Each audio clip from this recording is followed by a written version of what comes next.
तो जो कहानी मैं आपको सुनाना चाह रहा हूँ एक रियल कहानी है, और मेरी सबसे बड़ी चिंता अपने बच्चों को लेकर, आपको लेकर वही रहती है। मैं जब भी कोई कहानी सुनाता हूँ, नाम, जगह, वो सब बदल देता हूँ ताकि किसी की प्राइवेसी पर हमला ना हो। सबकी राइट टू प्राइवेसी है ना। एक बच्चा था जिसको मैं जानता हूँ, बचपन से जानता हूँ, बहुत ही जबरदस्त आर्टिस्टिक बच्चा, म्यूजिक का उस्ताद। उसके घर में लगभग सब लोग म्यूजिक के उस्ताद थे, इंस्ट्रूमेंटल म्यूजिक, वोकल म्यूजिक, हर चीज में अच्छा, पढ़ने में भी ठीक, बढ़िया। और जब हम स्कूल में थे, वो मेरी क्लास में तो नहीं था, थोड़ा सा अलग क्लास में था, पर स्कूल में बहुत पॉपुलर था, being into music. I was in debating, he was into music. और बाद में उसने हमारा स्कूल छोड़ भी दिया कुछ समय के बाद, फिर वो कहीं और चला गया, फिर हमारा मिलना नहीं हुआ। उस समय ना तो व्हाट्सएप था ना यूट्यूब था, तो बाद में मिलने का स्कोप भी नहीं रहता था। जो एक बार चला गया वो चला ही जाता था उस समय। अब तो बच्चे जिंदगी भर दोस्त रहते हैं। फिर जब मैं दिल्ली यूनिवर्सिटी में आ गया, ग्रेजुएशन कर चुका था, उसके बाद अचानक मुझे एक बचपन का दोस्त मिला जिसने मुझे एक इंटरेस्टिंग क्या, डेवास्टेटिंग बात बताई। तो बात चल रही थी कि स्कूल के दोस्त कहाँ कहाँ हैं, क्या कर रहे हैं। तो बातों बातों में उसका जिक्र भी आया। तो मैंने बड़ी उम्मीद से पूछा, मैंने कहा वो तो बॉम्बे चला गया होगा, फिल्म इंडस्ट्री में चला गया होगा। तो मेरे दोस्त ने पूछा कि तुम्हें नहीं पता उसके बारे में? मैंने कहा नहीं। उसने कहा यार वो जेल में है, and he was one of the most creative students of our school. मैंने कहा जेल में क्यों है? बोले सच में नहीं पता। मैंने कहा सच में नहीं पता मुझे। बोले वो ग्रेजुएशन करने के लिए जब गया तो पता नहीं क्या हुआ, उसकी थोड़ी संगति खराब हो गई। बैड कंपनी जिसको हम बोलते हैं, जो इस उम्र में अच्छी लगती है, वही वाली। तो कॉलेज लाइफ में थोड़ी बहुत बैड कंपनी सबकी होती ही है, हल्की फुल्की होती है, एक सामान्य बात है। अच्छा, बच्चा बच्चा ना रहे ये भी तो अच्छी बात नहीं है ना। थोड़ा बचपन तो जीना भी चाहिए, थोड़ा शरारतें करनी भी चाहिए। पर किसी किसी का दुर्भाग्य होता है कि ज्यादा हो जाता है, उसके साथ ऐसा हुआ। उस सब प्रोसेस में उसको ड्रग्स की आदत लग गई। और ड्रग्स की आदत, ड्रग्स एक ऐसी चीज है, एडिक्शन ऐसी चीज है कि उसमें वन वे रास्ता होता है, टू वे नहीं होता है। आप जा सकते हैं, वापस नहीं आ सकते। मतलब 1000 लोग जाएंगे तो उनमें से एक आध वापस आएगा, वो भी इतने मुश्किलों से जो ऑलमोस्ट इम्पॉसिबल है। I have seen many such cases. Social welfare department से मेरे कई दोस्त ऑफिसर्स हैं, तो मैं उनसे जब पूछता हूँ, बताते हैं मैंने ऐसे लोगों को देखा है 10-10 साल से स्ट्रगल कर रहे हैं एडिक्शन से बाहर आने की, नहीं आ पा रहे, खत्म हो गए हैं। उस बच्चे को ड्रग्स की आदत पड़ गई कॉलेज में जाके, पेरेंट्स को पता ही नहीं था। तो जब पेरेंट्स को भनक लगी तो उसको दबाव बनाया कि तुम घर आ जाओ। अब वो जिस कंपनी में था, दोस्तों वाली कंपनी में, वहाँ अब ड्रग्स बहुत महंगे होते थे, पैसे घर से बहुत कम आते थे, जितने पैसे एक मिडिल क्लास फैमिली दे सकती है। अब वो घर से ज़्यादा पैसे मांगने लगा, पैसे मिलते नहीं थे। उसको अपने ही घर के लोगों पर गुस्सा आने लगा। तो एक बार वो अपने घर आया हुआ था छुट्टियों में, और वहाँ भी वो कुछ कुछ करता रहता था। उसके पेरेंट्स ने उसको बहुत समझाया कि बेटा ऐसा मत करो। और एक दिन इस बात पे झगड़ा बढ़ गया। भाई आप पेरेंट्स की चिंता समझेंगे आज से 30 साल बाद, जब आपके बच्चे इस एज में होंगे ना, आपकी नानी मर जाएगी उस समय। नानी मरना एक मुहावरा है, इसका मतलब बहुत चिंता में रहेंगे उस समय आप। और उस दिन पता नहीं क्या हुआ, एक झगड़ा हुआ, क्योंकि जो एडिक्शन के शिकार हैं उनका दिमाग उनके कंट्रोल में नहीं होता है। यहाँ तक कि जो ड्रिंक करते हैं, ड्रिंक एक लेवल से ज़्यादा कर लें तो दिमाग कंट्रोल से बाहर निकलने लगता है। ड्रग्स में तो ये एलिमेंट बहुत ज़्यादा होता है।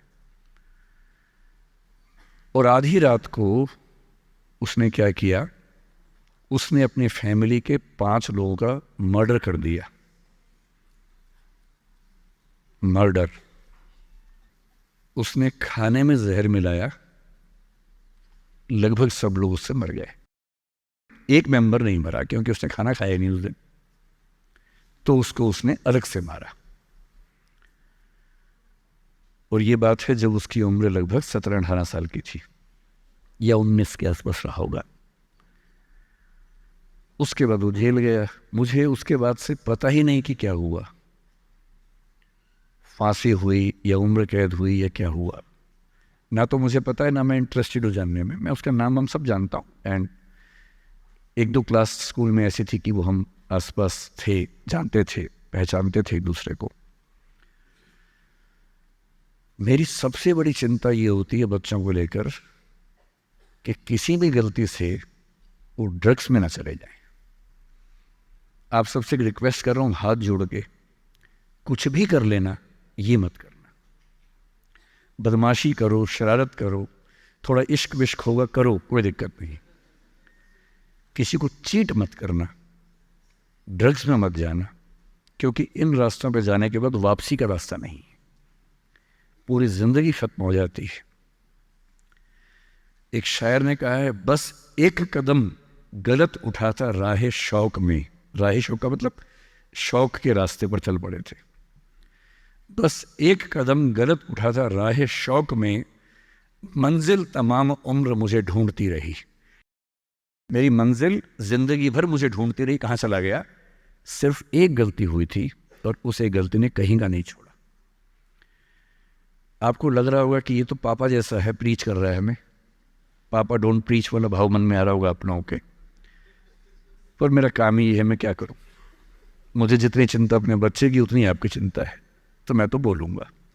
आप मानेंगे नहीं मानेंगे आपकी मर्जी है, लेकिन ईश्वर ना करे कुछ गलती हुई तो बाद में आप इस बात को याद ज़रूर करेंगे कि किसी ने समझाया था हाथ जोड़कर, और हम उसके बाद भी नहीं समझे थे। कुछ भी करना, उस रास्ते पर मत जाना। और इस रास्ते पर लोग क्यों जाते हैं? इसकी जो साइकोलॉजी में सबसे बड़ा रीज़न है, उसको पीयर ग्रुप प्रेशर कहते हैं। पीयर ग्रुप का मतलब है आपके दोस्तों का ग्रुप, गैंग, जिसको गैंग कहते हैं। जो डेवलपमेंटल साइकोलॉजी है, जो साइकोलॉजी स्टडी करती है कि बच्चे जैसे जैसे बड़े होते हैं उनकी साइकोलॉजी कैसे चेंज होती है, इसको बोलते हैं डेवलपमेंटल साइकोलॉजी। उसमें माना गया है कि ये जो एज है, टीन एज, ये गैंग एज है। गैंग एज का मतलब 3-4 दोस्तों का ग्रुप होता है, वो गैंग की तरह से ऑपरेट करता है।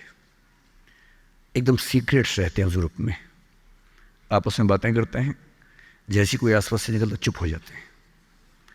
उनको लगता है कि उनके पास कुछ सीक्रेट इन्फॉर्मेशन दुनिया की ऐसी है जो मोसाद और रॉ और इन्हीं सब के पास होती है, किसी के पास नहीं होती। जबकि वो जो बात कर रहे होते हैं उनके पेरेंट्स वो बात 30 साल पहले कर चुके हैं। वो ऐसी कोई बात नहीं कर रहे जो उनके पेरेंट्स को नहीं पता, वो सब बातें करके ही बड़े हुए हैं। पेरेंट्स भी तो बने ही है ना भाई, ऐसा थोड़ा ना, उन्होंने तो ज़िंदगी देखी है। पर उनको लगता है कि वो कुछ खास ऐसा जानते हैं। एक दूसरे पर ऐसा भरोसा, पेरेंट्स पर ऐसा अविश्वास, ऐसा उनको खारिज करने की टेंडेंसी, नॉर्मल बात है, कोई खास बात नहीं है, इस उम्र में सामान्य बात है।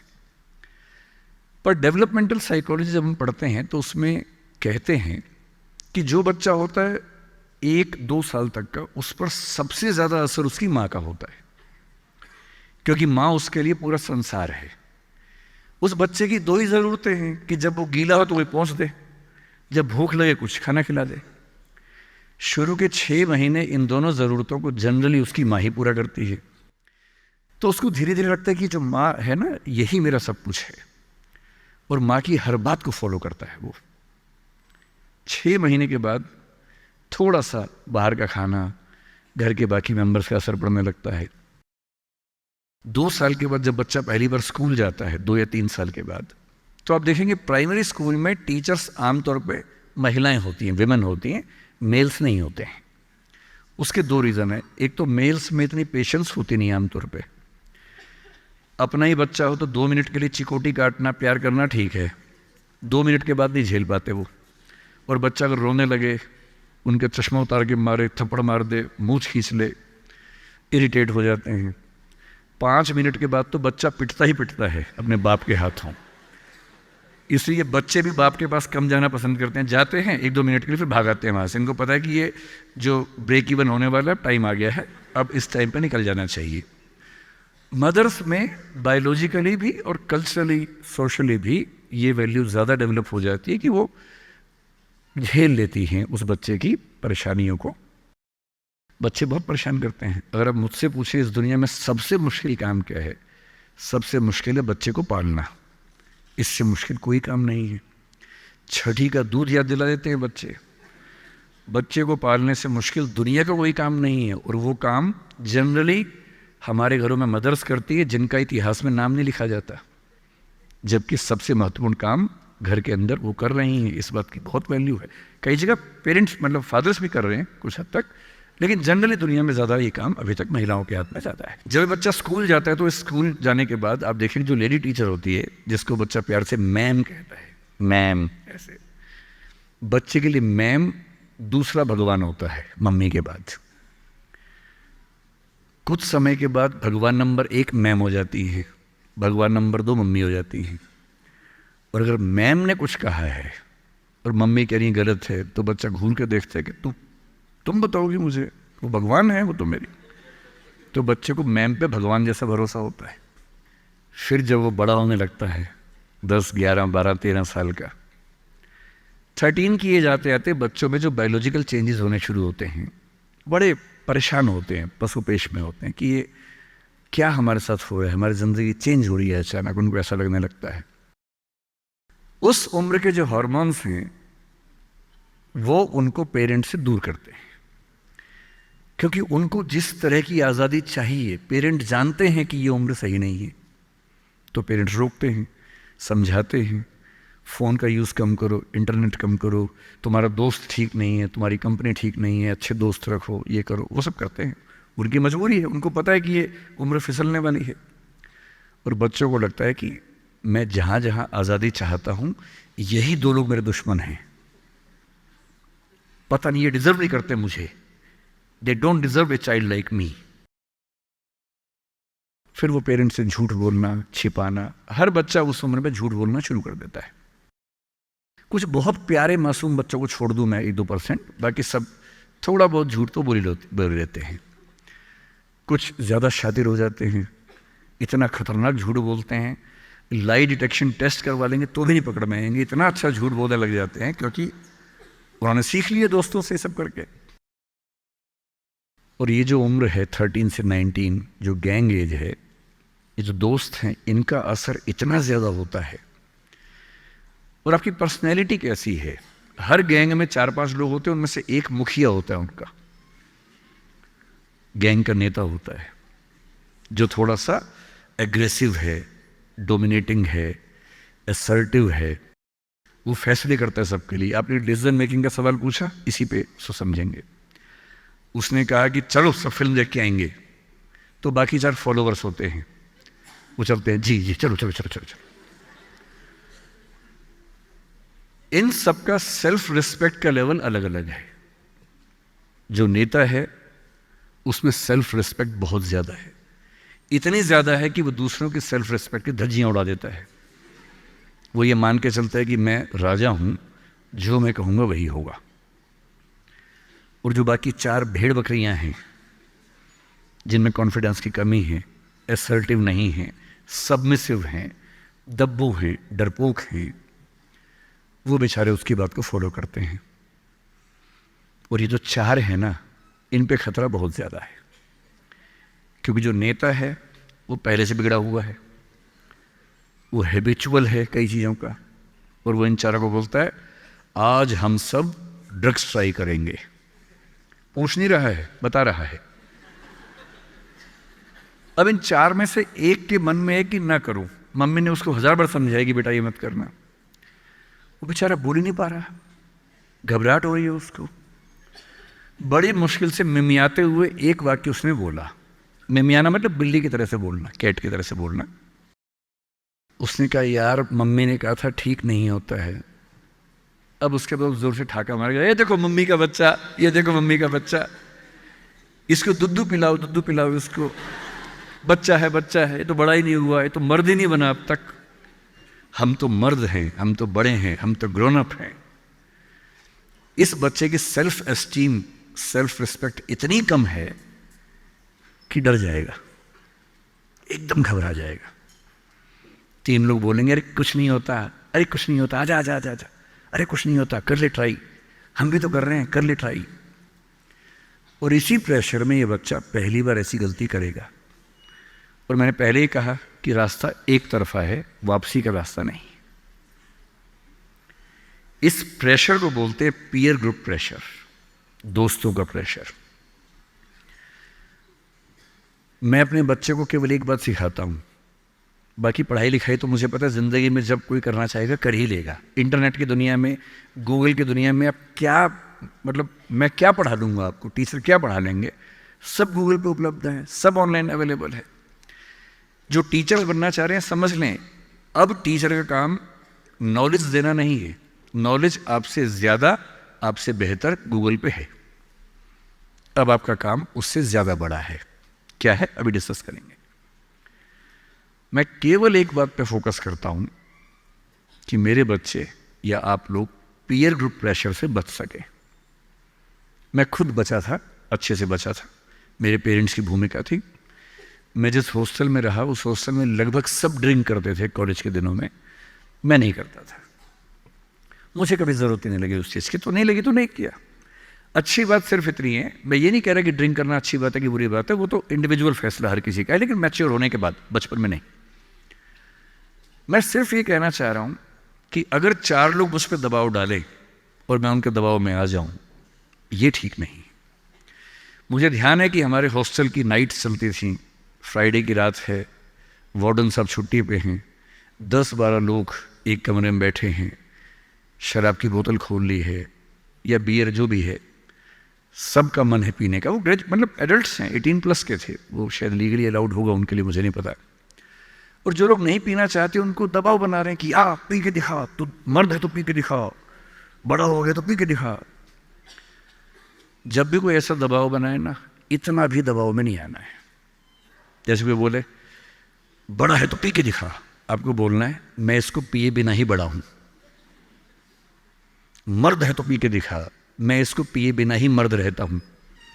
तुम इसको पी के मर्द बनते हो, हम ऐसे ही मर्द हैं भाई। दोस्त नहीं है क्या हमारा? तो क्या बोलना है, अगर तुम्हारी दोस्ती के लिए मुझे पीनी पड़ेगी शराब, तो मेरी दोस्ती के लिए तुम छोड़ क्यों नहीं सकते?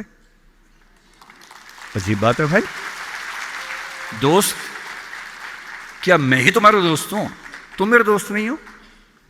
तुम्हारी दोस्ती के लिए मैं ड्रग्स लेना शुरू कर दूं और मेरी दोस्ती के लिए तुम छोड़ नहीं सकते। अगर तुम छोड़ नहीं सकते तो मैं ले नहीं सकता। और दोस्ती अपनी जगह है, हमेशा ध्यान रखना। भूल के भी कभी कोई ऐसी डिमांड मत करना जो दोस्ती की हदों से ज़्यादा जाती हो। मैं साफ कह रहा हूं, मैं ड्रग्स के रास्ते पर नहीं जाऊंगा, ये काम मैं नहीं करूंगा। मुझसे दोस्ती रखनी है, इन शर्तों के साथ रखो। मैं किसी दबाव में ना आया हूं ना आऊंगा। इसको बोलते हैं असर्टिवनेस।